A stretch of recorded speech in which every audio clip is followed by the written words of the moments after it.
सत श्री अकाल दोस्तों, मैं सुखचैन राही फिर हाज़र हाँ तुहाडे बारे लैके गल्लां देश प्रदेश दीआं। सो अज आपां गल करांगे आस्ट्रेलिया दे विच फंड्स कौन दिखा सकदा, किन्ने फंड्स दिखाउण दी जरूरत हुंदी है और फंड आपां विखा किवें सकदे हैं बेसिकली।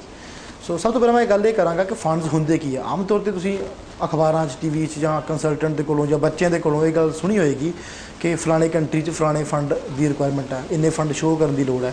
बट किसी नूं शायद इस चीज़ का नहीं पता कि फंड्स शो करन दी लोड़ पैंदी क्यों है। किसी भी कंट्री तुसीं पढ़न जाना होवे, उत्थों की 1 साल की फीस, 1 साल का रहन सहन का खर्चा, ये तुहानूं दिखाउणा पैंदा कि मेरे कोल मेरे अकाउंट में या मेरे मामी डैडी के अकाउंट में पिया है, ताकि जो मैं तुहाडे मुल्क च वीज़ा लैके पढ़ाई करन आवांगा तो मैनूं इत्थे आके मैं तुहाडे ते बोझ नहीं बनूंगा, सरकारी या पब्लिक फंड से बोझ नहीं बनूंगा। सो बेसिकली जे मैं यूके की गल करां तो ये फंड 28 दिन पुराने दिखाने पैंदे ने। अगर मैं कैनेडा या न्यूजीलैंड की गल करां तो ये फंड जिहड़े तुहानूं दिखाने पैंदे ने, कैनेडा च 10,000 कनेडियन डॉलर है और न्यूजीलैंड च 15,000 न्यूजीलैंड डॉलर है। ये तुहानूं नाल लैके जाने पैंदे हैं, तुहानूं महीने दे महीने वापस तुहाडे अकाउंट च मिल जाते हैं। इस तरह किसी कंट्री च 3 महीने पुराने दिखाने पैंदे ने, किसी ने 6 महीने पुराने और किसी च महीना पुराने। बट अज आप गल कर रहे हैं आस्ट्रेलिया कंट्री बारे। सो आस्ट्रेलिया में SVP के अंडर 1 दिन पुराने फंड दिखा के बच्चा अपनी एप्लीकेशन फाइल लॉन्च कर सकता है। आम तौर पर लोगों के कोलों या बच्चों के कोलों ये अफवाहों के थ्रू सुनने को मिलता है कि फलाने बंदे ने कहा जी फंड 3 मंथ्स ओल्ड चाहिए ने या 6 मंथ्स ओल्ड चाहिए ने या 1 डे ओल्ड। कोई भी सच नहीं है। ये चीज़ देखो कि फंड जो तुम दिखाने SVP के अंडर, चाहे फंड तुहाडे महीना पुराने ने चाहे 6 महीने पुराने ने, कोई फर्क नहीं। बट ये चीज़ दिखाने की लोड़ है कि जिन्ने फंड तुम दिखा रहे हो तकरीबन वह 25% तुहाडे घर च सालाना आमदन चाहिए है। मैं एक रफ जी फिगर लैके गल करदा, आस्ट्रेलिया में जो बच्चा डिग्री लिए अप्लाई कर रहा है किसी यूनीवर्सिटी के, उन्होंने तकरीबन 18 तो 20 लाख रुपये दिखाने की लोड़ होंदी है।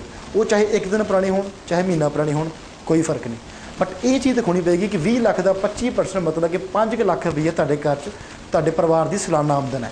तुसीं वो इनकम टैक्स रिटर्नस दिखाओ, कोई बिजनेस करते हो तो वो जॉब अपनी बिजनेस की रिटर्नस दिखाओ, जे खेतीबाड़ी करते हो तो तहसीलदार का सर्टिफिकेट लगवाओ, जे डेयरी फार्मिंग का काम करते हो तो वैटनरी डॉक्टर सर्टिफिकेट लगाओ, जो कोई नौकरी पेशे वाले हो तो जो 16 नंबर फॉर्म सरकार तो मिलते हैं वो लाओ। सो बेसिकली सरकार के मुताबिक, सरकारी अंकड़े के मुताबिक तुहानूं ये चीज़ साबित करनी पेगी कि मेरी घर में सालाना आमदन जी परिवार की है वो 4-5 लाख रुपये हैगी है। फिर तुसीं 20 लाख रुपये 1 दिन पुराना दिखा रहे हो या महीना पुराना दिखा रहे हो, डजन मेक एनी डिफरेंस। हुण जिहड़े 20 लाख तुसीं दिखाउण नूं मैं तुहानूं कहा है, ये बनदा किवें है। ये साल की फीस दिखानी होंदी है, तकरीबन 18 तो 20,000 डॉलर एक यूनीवर्सिटी की साल की फीस होंदी है। तुसीं 6 महीने की फीस पे कर दी, बाकी की 10,000 डॉलर फीस, 18,600 डॉलर एक बच्चे का एप्लीकेंट का, मेन एप्लीकेंट का रहन सहन का साल का खर्चा, 2,000 डॉलर वो एयर फेयर, वो हवाई जहाज़ की टिकट। सो एक कुल मिला के तकरीबन 16 तो 18-20 लाख बनता, डिपेंड करता है यूनीवर्सिटी फीस कितनी पे कर दी है, कितनी बैलेंस है। असी साल का खर्चा दिखाना है। हुण जिहड़ा तुहानूं 18-20 लाख रुपये दिखाने की लोड़ है, इस बहुत सारिया ऑप्शन ने सरकार वालों दी गई। तुहानूं कोई भी पुट्ठे काम करन दी या किसी फाइनांसर की या फंड शो कराउण लई किसी बंदे नूं पैसे देने की लोड़ नहीं गी। इस तुसीं की दिखा सकते हो वो मैं तुहानूं दस देना, तुसीं नोट कर लो।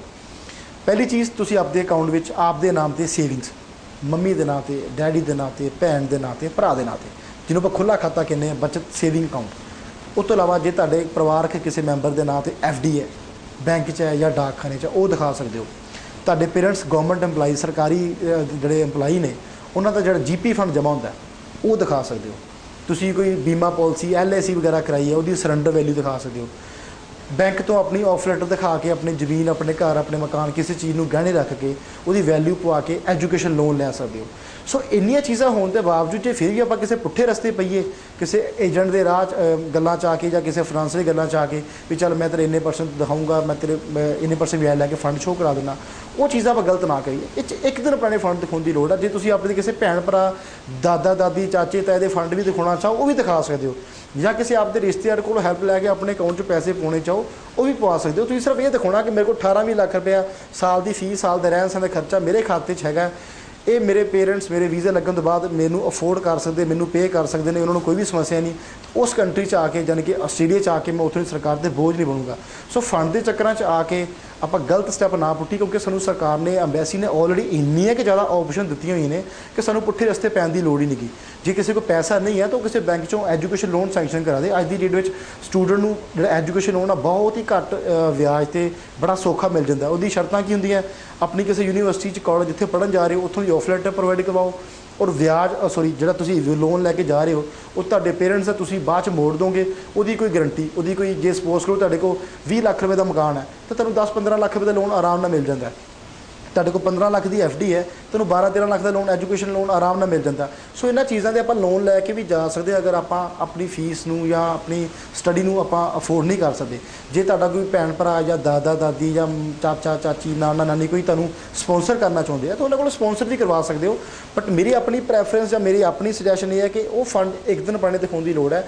ਜੇ ਤੁਹਾਡਾ ਕੋਈ ਦਾਦਾ ਦਾਦੀ ਜਾਂ ਨਾਨਾ ਨਾਨੀ ਫੰਡ ਸ਼ੋਅ ਕਰਾ ਵੀ ਸਕਦਾ ਤੁਹਾਡੇ, ਤਾਂ ਉਹਨੂੰ ਕਹੋ ਜੀ ਜੇ ਤੁਸੀਂ ਮੈਨੂੰ ਸਪੋਂਸਰ ਕਰਨਾ ਚਾਹੁੰਦੇ ਹੋ, ਮੈਨੂੰ ਮੇਰੀ ਫੀਸਾਂ ਭਰਨੀਆਂ ਚਾਹੁੰਦੇ ਹੋ ਤਾਂ ਮੇਰੇ ਅਕਾਊਂਟ ਵਿੱਚ ਪਾ ਦਿਓ ਜਾਂ ਮੇਰੇ ਮੰਮੀ ਡੈਡੀ ਦੇ ਅਕਾਊਂਟ 'ਚ ਪਾ ਦਿਓ। ਉਹ ਫਸਟ ਪਾਰਟੀ ਹੋਏਗਾ, ਉਹ ਜ਼ਿਆਦਾ ਬੈਟਰ ਹੋਏਗਾ। ਪਲੱਸ ਆਪਦੇ ਪਰਿਵਾਰ ਦੇ ਨਾਲ ਸਾਲ ਦੇ ਇਨਕਮ ਪ੍ਰੂਫ ਲਾ ਦਿਓ 5-6 ਲੱਖ ਰੁਪਏ ਦੇ, ਤੁਹਾਨੂੰ ਕਿਸੇ ਵੀ ਤਰ੍ਹਾਂ ਦੇ ਗਲਤ ਚੱਕਰਾਂ 'ਚ ਪੈਣ ਦੀ ਲੋੜ ਹੀ ਨਹੀਂ ਗੀ। ਸੋ ਆਪਣੇ ਪਿਛਲੇ ਜਿੰਨੇ ਵੀ ਸ਼ੋਅ ਮੈਂ ਹੁਣ ਤੱਕ ਫਿਲਹਾਲ ਆਸਟ੍ਰੇਲੀਆ ਲਈ ਕੀਤੇ ਹੈ, ਸਭ ਤੋਂ ਪਹਿਲਾਂ ਮੈਂ ਦੱਸਿਆ ਕਿ ਕਿਹੜਾ ਬੱਚਾ ਜਾ ਸਕਦਾ, ਕਿਹੜਾ ਨਹੀਂ ਜਾ ਸਕਦਾ, ਕਿਹੜੇ ਬੱਚੇ ਦੀ ਕੀ ਰਿਕੁਆਇਰਮੈਂਟਸ ਆ, ਆਇਲਸ ਕਿੰਨੇ ਬੈਂਡ ਚਾਹੀਦੇ ਨੇ, ਫੰਡਸ ਕਿੰਨੇ ਬੈਂਡ ਕਿੰਨੇ ਚਾਹੀਦੇ ਨੇ, ਸਪਾਊਸ ਕੌਣ ਜਾ ਸਕਦਾ, ਵਿਆਹ ਦੀਆਂ ਕੀ ਸ਼ਰਤਾਂ ਹੋਣੀ ਚਾਹੀਦੀਆਂ। ਸੋ ਮੇਰਾ ਇੱਥੇ ਬੋਲਣ ਦਾ ਜਾਂ ਦੱਸਣ ਦਾ ਮਕਸਦ ਇਹ ਸੀਗਾ ਕਿ ਇਸ ਜਿਹੜੀ ਜਾਣਕਾਰੀ ਮੈਂ ਤੁਹਾਨੂੰ ਦੇ ਰਿਹਾ, ਇਸ ਜਾਣਕਾਰੀ ਦੇ ਆਧਾਰ 'ਤੇ ਤੁਸੀਂ ਆਪ ਘਰ ਬੈਠ ਕੇ ਹੀ ਆਪ ਹੀ ਆਪਣੀ ਫਾਈਲ ਲੌਂਚ ਕਰ ਸਕਦੇ ਹੋ। ਤੁਹਾਨੂੰ ਕਿਸੇ ਕੰਸਲਟੈਂਟ ਜਾਂ ਕਿਸੇ ਏਜੰਟ ਦੇ ਥਰੂ ਫਾਈਲ ਲਗਾਉਣ ਦੀ ਲੋੜ ਹੀ ਨਹੀਂ ਗੀ।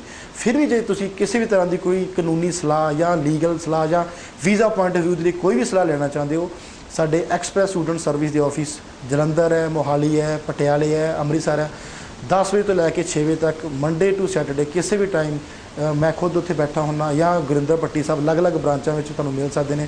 ਸਟਾਫ ਅਗਰ ਮੈਂ ਆਪ ਜਾਂ ਭੱਟੀ ਸਾਹਿਬ ਆਪ ਅਵੇਲੇਬਲ ਨਹੀਂ ਵੀ ਹੁੰਦੇ ਇਹਨਾਂ ਆਫਿਸਿਸ ਦੇ ਵਿੱਚ, ਜਿਹੜਾ ਐਕਸਪਰਟ ਸਟਾਫ ਸਾਡੇ ਐਕਸਪਰਟ ਕਾਉਂਸਲਰਸ ਬੈਠੇ ਨੇ, ਉਹ ਤੁਹਾਡੀ ਹਰ ਇੱਕ ਪੁਆਇੰਟ ਆਫ ਵਿਊ ਤੋਂ ਤੁਹਾਨੂੰ ਅਸੈਸ ਕਰਕੇ ਕਾਉਂਸਲ ਕਰਕੇ ਤੁਹਾਨੂੰ ਸਲਾਹ ਦੇਣਗੇ।